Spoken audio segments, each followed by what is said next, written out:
Hi everyone, Breanne here. Let's go to our other grayscale, more of a realistic image. Now, this you can tackle in many ways.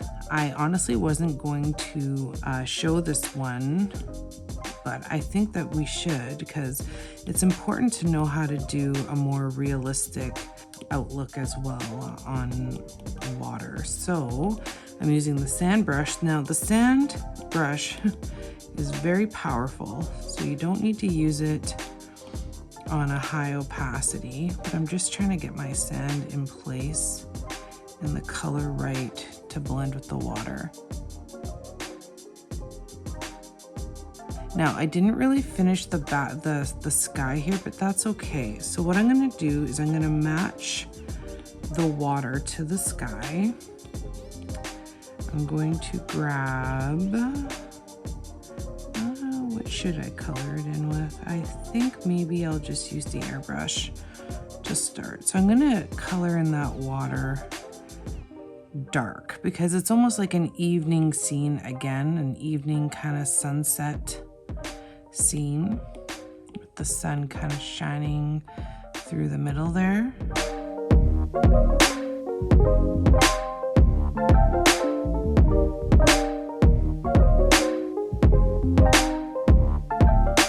Whatever I'm coloring today, it's all under the grayscale section in the library if you want to find these pages. So I'm just coloring in the whole of the water mostly. I'm going to leave it towards the edge of it. I'm just going to kind of color it in because I'm going to have to go in and color that water and bring it, make it lighter, right? I'm just getting my base color down, and then you can go in and do your foam and your highlights and your colors and everything else.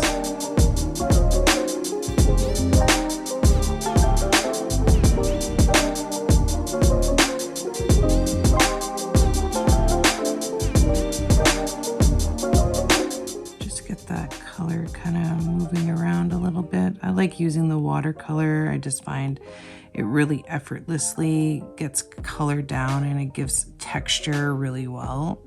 So I really do love using the watercolor. And it doesn't need to be all the way out. Like I prefer it to be a little bit kind of darker going out. Like I say, I didn't 100% finish the sky because I wasn't honestly planning on using it, but I just think it's really important to show realistic water as well. So that's fine for now. I'll leave that for now. I can always touch it up a bit there as I go.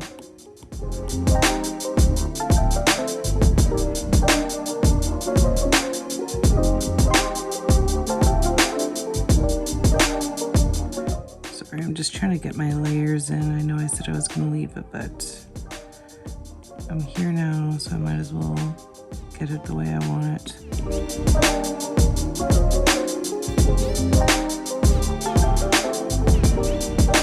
The water down here, I'm going to go to my recently used colors because I'm going to be using some of the colors I just used in the water itself. And again, I'm going to grab the pastel for the reason of blendability. So you can use the pastel for just about anything, but I'm going to use it here and I'm going to bring down my brush size and my opacity just a smidge. And I'm going to pick a little bit of that lighter blue here.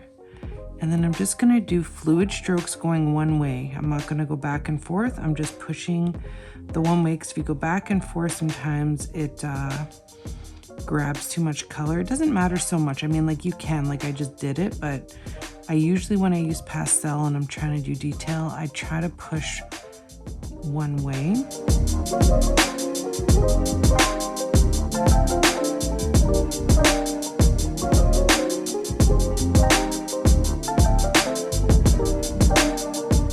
You can go here, bring down, and then you want to get, I want to use white, but I don't want to use white. I want to use more like a cream. So I'm going to go down here and then I'm just going to play with highlighting this area because it's the foam of the water. And we all know that when water comes ashore and it's foamy, it's almost like a white, right?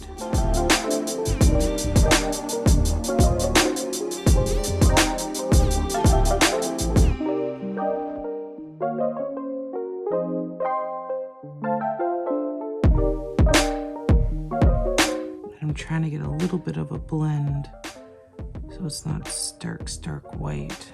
Different purposes, right? I mean, there's different ways to use tools depending on what you're using it for.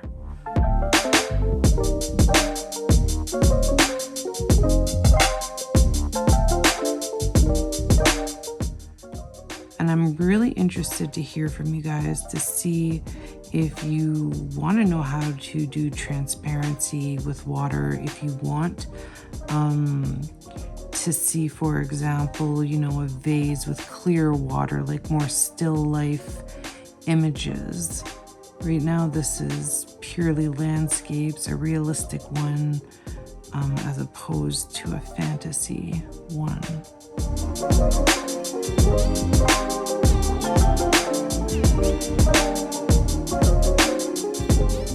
You'll get the gist of how you want things to go, and don't worry if it's not looking perfect, because we can blend back and forth here. There's no saying that it has to stay getting the feel for the page. Now I'm back to just pushing one way with the color.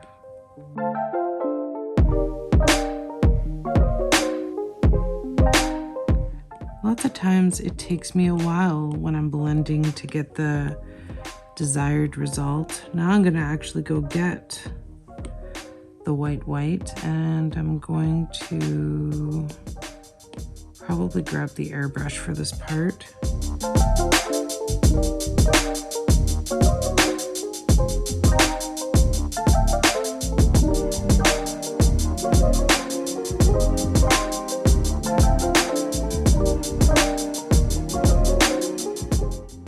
Begin with. So now we go in and do our lighter areas, and I'm just doing the smallest areas that are the brightest with the white. And you can always tell with grayscale which areas are brighter and darker, and that's your cue to really get that color absorption in those areas, because they're the lighter areas, right? Yeah, so please, if you watch this and you're interested in seeing watercolored a certain way, because like I was saying, there's just so many ways to color water and do water, and so many. There's fantasy, there's realism, there's, you know, vases, there's rain, there's puddles, there's reflections. I mean, it just goes on and on and on.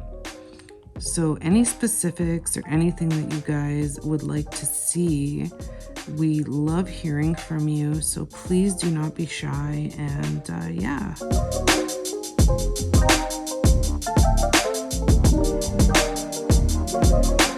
So there, so I'm just, you see how the waves are really coming together. It's looking somewhat realistic anyway. I might have to fix my sky a little bit because there's something throwing me off about my colors back there. And I'm gonna have to fix up my sand as well.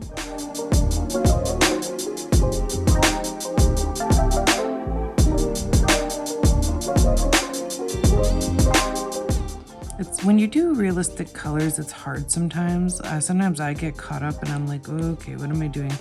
It can be hard only because realism can be deceiving, right? It can, especially when you're trying to color it, sometimes you think something looks realistic and then you step back and you're like, oh no, I don't know what that's all about. So it's just really stepping back and looking at your picture. And if you really get stuck, always Google is a friend, and sometimes pictures spark the imagination. Lots of times I'll just look at pictures before I color, and it gives me great ideas on what I want to see in my artwork, and I can usually transition some of that to the page that I'm coloring.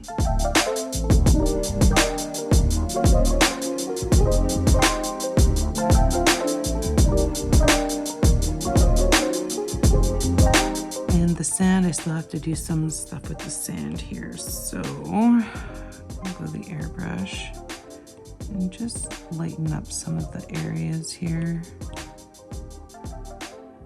Sand. I find the sand looks a little bit dark. I'm gonna try and find maybe this color actually. Just something a little bit lighter to blend.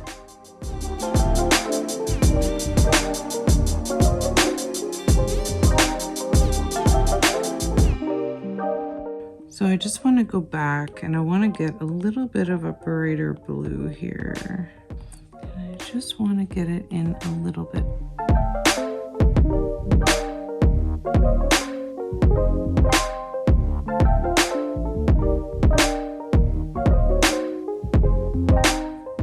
Another thing that you can do if you want to get a little bit of light in your page is you can bring the laser in. It's kind of experimental like. Maybe just very gently just brush it towards the edge of the water where the light's kind of peeking from the most.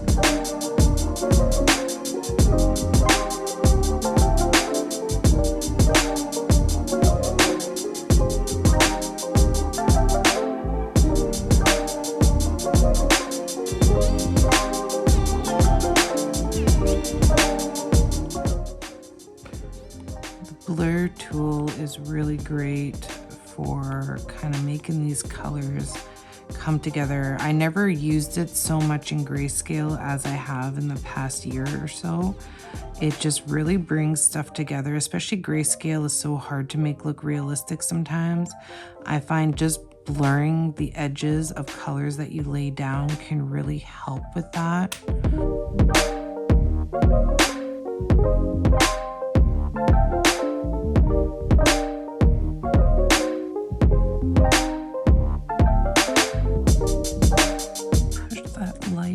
Out into the water. So it's the same kind of thing that I did with the other one. I'm making a reflection, right?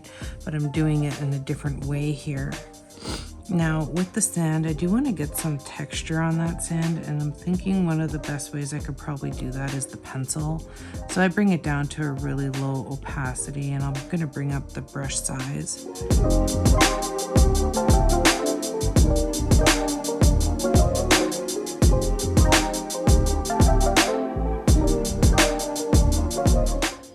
And I'm not too worried about it being flawless because I'm actually going to go over certain parts of it with the blur.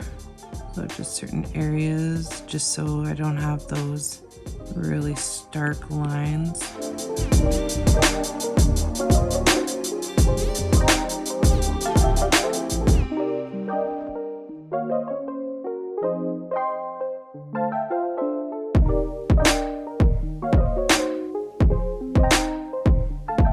It's all about layers, I find. I find the more layers you can kind of add to your picture, the more texture that you can get down, the more it's gonna look realistic.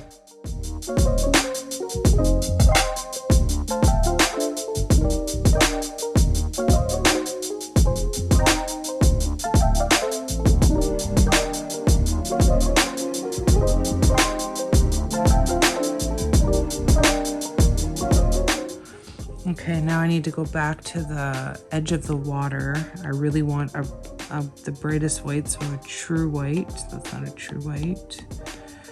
I want my true white. And then I'm gonna go around here and just finish off the trim of the water.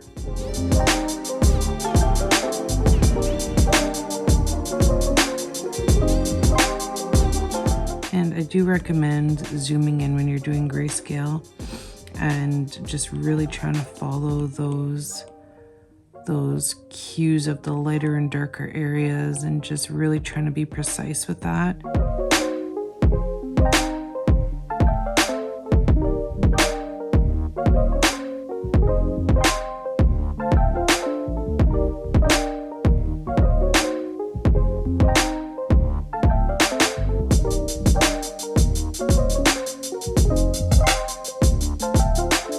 And you can keep on playing with it. You can even work like the lighter blues and stuff under the wave,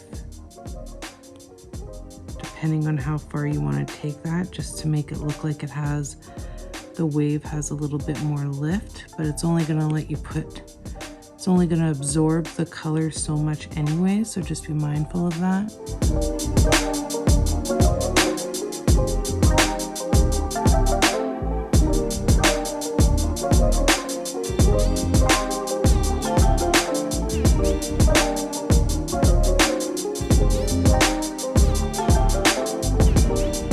So we did one that's a little bit more realistic. The tone of the water, the darkness of the water is completely different than the fantasy one. The way that we highlighted our waves and the foam and everything. So that was actually kind of interesting to do, as I haven't colored waves in a while. I've been meaning to get back to it. And you can keep on touching it up and going along, but this would be a rough finish to what you would be looking at making for somewhat realism. I mean, you can always go steps further. You can spend more time on it and really carve it out and make it perfect.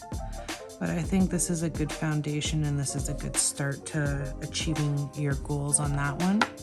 Now, if you want to look back, so this was the one that we just did for somewhat of a realism, more grayscale type picture. And then for fantasy, this is what we did over here. So let's open this one up.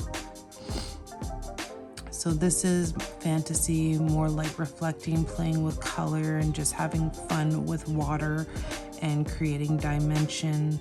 And yeah, this was a lot of fun. I love coloring. This style is just a lot of fun for me doing this. So we have two examples of how to color water.